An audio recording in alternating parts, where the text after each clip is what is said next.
Answer. Get the latest weather, traffic, and news updates online at 560theanswer.com. Now, from the Signature Bank Studios, this is Chicago's Morning Answer with Dan Proft on AM 560. The Answer.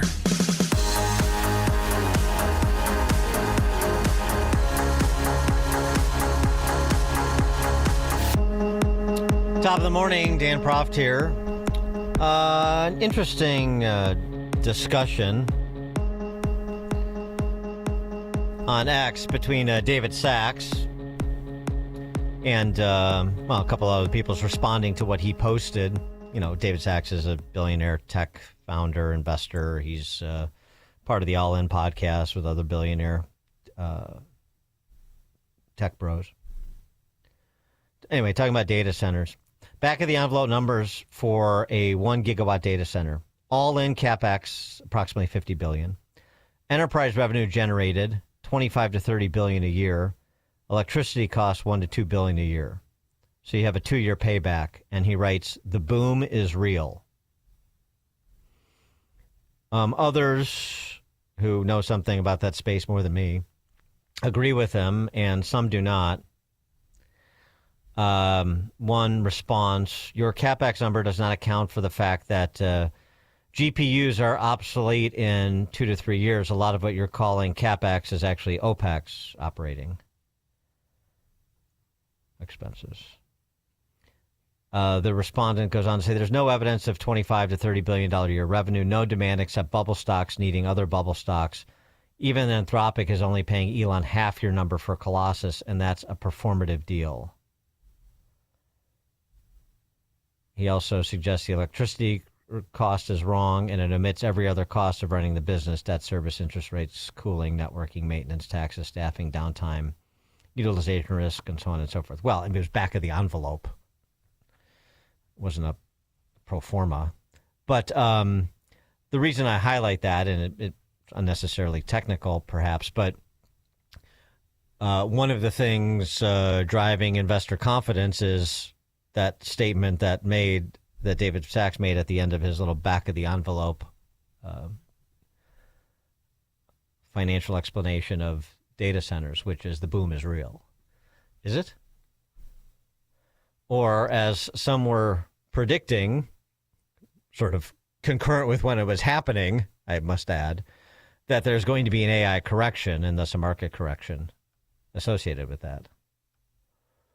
Well, let's get somebody who is well-versed on these matters into the discussion. James Perry is the founder and CIO of Perry International Capital Partners. He joins us now. Jim, thanks for joining us. Appreciate it. Good morning, Dan. Thank you. So as David Sachs said, the AI boom, as so indicated by data center economics, is it real? The data center boom is real. I think there's a lot of moving parts to the whole process of getting one up and then actually having it make revenue, right? It's really about what goes in and what goes out. What I will tell you is that the funding component for data centers is very strong. We talked a lot about the circular finance, sort of 6 months ago, where, NVIDIA was selling clips to Oracle, and Oracle was getting commitments from data centers, and then data centers were buying chips from NVIDIA, and it all seemed a little bit circular and curious. But I think even in some of that argument, the key component that is never discussed in that circular finance sort of idea is that underneath all that, there's a leveraged loan, right? And Wall Street's setting them up. And these leveraged loans, and a leveraged loan, private credit is really nothing but a bank loan that is not at a bank, right? It's just a private credit outside the banking system. The point is that the investors that are looking to add fixed income to their portfolios, these are routinely insurance companies, pensions, foundations, endowments, sovereign wealth funds, that sort of stuff. Their demand for the financing component, give me my 8% for 10 years and give me my money back, the demand is off the charts, right? Just about every one of these deals has gone out, and they're oversubscribed by 3 and 4 and 5 to 1. So I look at the numbers first, and, maybe David Sachs is right, and maybe he's wrong, and maybe there's some people that disagree with him. But the bottom line is that investors are very willing to add risk to their portfolios with cash flows, future cash flows from data centers. And I think that part of it is real. I think the data center build out is only part of the AI revolution. There's all kinds of numbers out there, but I saw an internal document from Microsoft about 18 months ago, and it showed that businesses spent $350 billion on AI development. That includes data centers. It also includes your, subscription to Microsoft Copilot on your laptop, right? But that number was $350 billion in 2024. It doubled to $750 billion in 25, and in 26, it's going to be $2 trillion. And Microsoft estimates, and by the way, 1.7 trillion is about 6% of GDP, right? GDP being 33 trillion. But Microsoft says that the AI spend from U.S. businesses by 2030 is going to be 25% of GDP, and right now it's 10. So is it real that it can keep going? The smart guys in the space believe it's true, and I do too. So they're going to continue to drive the market up, basically unabated, unless there is some sort of military escalation that extends beyond Iran at this point? Right. I think unabated is kind of too big of a word. I would say that. No market goes up straight and, forever. But, as it stands, from the March 30th low, the S&P 500 is up 17%. But companies like Google are up 45%, and NVIDIA is up 32%. And, of course, these semiconductor stocks are up more than that. So I do believe that when you look at a valuation of a stock, it's a price earnings multiple. It's the market price of the stock divided by the earnings. And the S&P 500 is selling right now for about 24, 25 times earnings. But future earnings, future PE multiples are down to 21. And that's because the denominator of the ratio, the earnings number, is going up so much. And I wrote a piece last night. And it's really about the earnings that are coming through in the indices and whatnot. The earnings growth rate, Dan, I don't know if all of your investors really understand this yet, but they're going to come in, and we're about 90% reported already. NVIDIA reports on May 20th, so we've got a few more to go here. The point is, the growth rate in earnings of the S&P 500 in Q1 is at 27.1%, right? And it was at 13% last quarter, and it was expected to be 15% this year, so it's twice as high. And if you look at the growth stocks, the real go-go stocks, the Mag 7 growth rate so far in Q1 is at 61%, and the 493 other stocks in the S&P are actually rising at a growth rate of 16.4%. So, everybody was worried about the revenues coming in for these guys that are spending all this money. The revenues are for real, and they're booming. So I think that the AI revolution is for real. I think it's going to continue to be a larger piece of GDP. And I think that you're seeing revisions economically and market-wise, earnings constantly being revised. About a month ago, just to kind of put it in here before I send it back to you, GDP in Q1 was expected to be negative by the mainstream media, right? Mm-hmm. Because the government was closed and they're worried about government layoffs and all this sort of stuff. First quarter GDP came in at 2%, right? And if you look at the Atlanta Fed, which has an index that's updated every day, it's called GDP now. GDP for Q2 is going to be over 4%, right? And this is with a war going on and all kinds of troubles with Trump and, a new ballroom and all this sort of stuff. The fact is that the economy is doing really well, So I don't think the market's going to go straight up. Nothing ever does. This has been a really big move. I think we stabilize in here to find out if there's going to be some bombs flying into Tehran again anytime soon. But generally speaking, it's a buy dips in market in the technology sector. And so, okay, that's good. That's good bottom line to have. Right. Okay, but so clearly the market is indicating too that inflation is not a general concern. Recession is not a general concern. But what about since Trump is over in Beijing or en route? What about if China, which has a debt problem that's 3x the United States's? Right. What if China, can't get the energy that it needs to power its economy and starts to slip? I mean, obviously that has ripple effects. The same thing with Western Europe's malaise. Right. It has ripple effects. So is that at all a concern, or correspondingly, what would you like to hear coming out of Xi and Trump sit down? Right. That's a good question, and it's a big question. It covers a lot of ground here. Let's start with China. The Chinese economy is a mess, right? That the mortgage problem that we had here in 07 and 08 and 09, that probably knocked off about, what are the numbers on that? I would say it probably knocked off about 10% of GDP for 3 years, right? Very concentrated in the mortgage market for homes. In China, that number is about 40%, right? 40% of the Chinese output is going to have to be written off because nobody's moved into all these buildings they've built all over the country. They're still standing empty.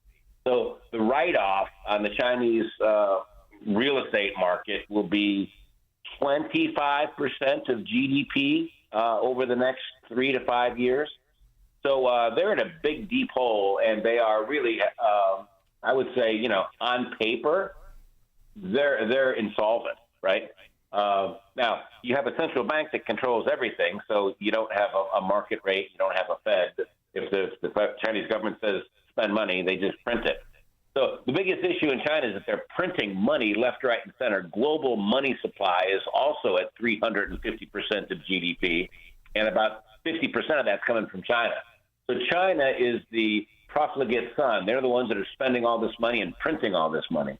I think that the big picture, kind of getting back to your question, do we worry about a Chinese economy? The bottom line is the Communist Party can maintain and control that economy for as long as they want. Ultimately, if things get bad enough, they can just murder 100,000 people or something like that.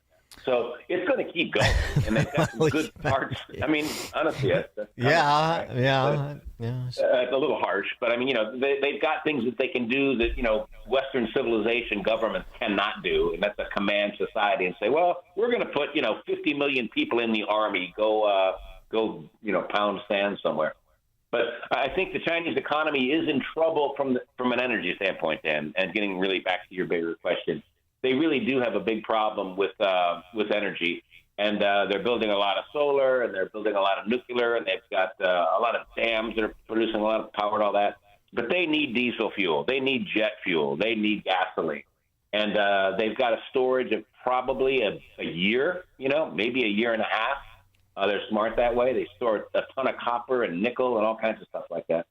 But this, don't kid yourself, this strait being shut, China buys 95% of Iran's oil, 95% from Kharg Island, right? And 50% of the oil coming out of the Gulf goes to China, and about 70 of it goes to other Asian countries, India, Indonesia, Thailand, Korea, places like that. So this is a really big problem. This Gulf story is a really big problem for Asia, way bigger than Europe, and certainly bigger than here.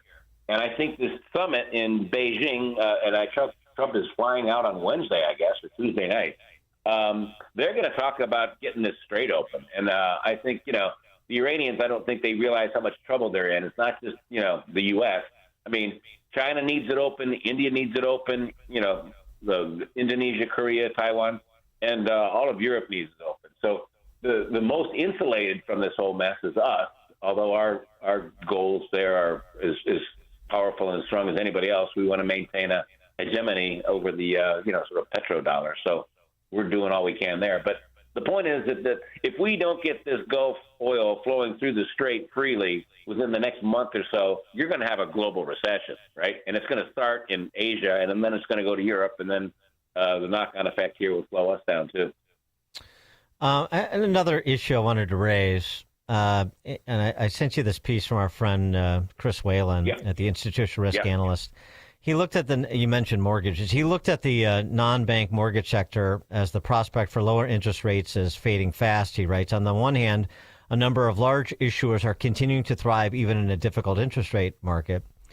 Secondly, mortgages and non-agency jumbo loans are growing as a percentage of overall production volumes. Yep. On the other hand, the aggressive behavior of some issues is distorting pricing for loans in the secondary market and maybe creating circumstances for the next systemic, quote unquote, surprise in the non-bank sector. Basically, he's saying we're looking at the prospect of a countrywide two. And his top candidate for a non-bank default is Ishbia's United Wholesale Mortgage, which would be really bad because then they'd probably ask taxpayers to fund that new White Sox stadium. But the larger point about the Ishbias and their company, these billionaires, this is what he writes. The basic issue with the United Wholesale Mortgage business model is they pay too much for loans in order to protect their dominant market share, 40%, in wholesale lending. Rocket Companies is second at less than 10. Penny Mac is third, around 5. When mortgage rates were falling in Q1, you would see UWMC Partners, United Wholesale, quoting way below market rates. These brokers quote below market rates and hope the market gets there, but United Wholesale Mortgage has been buying down low coupon rates for years. And so, I mean, he goes through this in more technical detail, but basically said, look, 2 decades ago, another extremely aggressive lender, Countrywide Financial, utilized similar lending practices to boost volumes. Countrywide was a thrift that had meager core deposits and habitually overpaid for loans to hurt competitors, forcing down profits for the entire industry. And then it became a race to the bottom, and obviously Angelo Mozillo and Countrywide got caught with their pants down. And he thinks, and he's saying that this could happen again. And you want to talk about something that would be a negative contagion in our domestic economy, something like what he's talking about. So I don't want to overhype it, and I don't pretend to have the understanding of it that you do, but I wanted to raise the prospect because Chris Whalen's a pretty, sensible guy, and he's raising the prospect. Yeah, Chris Whalen's a smart guy, and I think his analysis is probably correct. I disagree with him in his conclusion that this will be an issue that is going to be large enough to create a systemic liquidity event that hurts the financial system, right? That's what we're really talking about at its core. Yeah. And in the mortgage crisis, 07, 08, the biggest problem was that, well, there's several problems, but the biggest problem was that liquidity in the financial system went down, right? And when that happens, banks stop lending, and then people can't roll over loans, and they probably shouldn't have gotten a mortgage in the first place, and everybody goes bankrupt, and the mortgage lenders, have to close their doors. That happened then. I don't think that's going to happen this time, Dan, and I'll tell you why. Again, back to this money supply story. Money supply is growing, and the financial system is more liquid today than it has ever been, right? And I think balance sheets at the corporate level are much better. The dot-com boom, everybody tries to compare this sort of rally in the markets to the dot-com room. They couldn't have been more different, right? At that time, most of those companies weren't even making money, right? And the fact is, pretty much all of them are making money right now. So you've got a labor force. It's 170 million, which has never been making more money. The cash flow through the system is strong, and if you look at the housing market, it's a little bit tricky. People try to make one statement about it and kind of cover the whole country, but the real estate market in this country is really about 30 or 40 or 50 different real estate markets. San Francisco is different than San Diego, and Boston is different than Philadelphia, and Philadelphia is different than Atlanta and Austin and Miami and Chicago.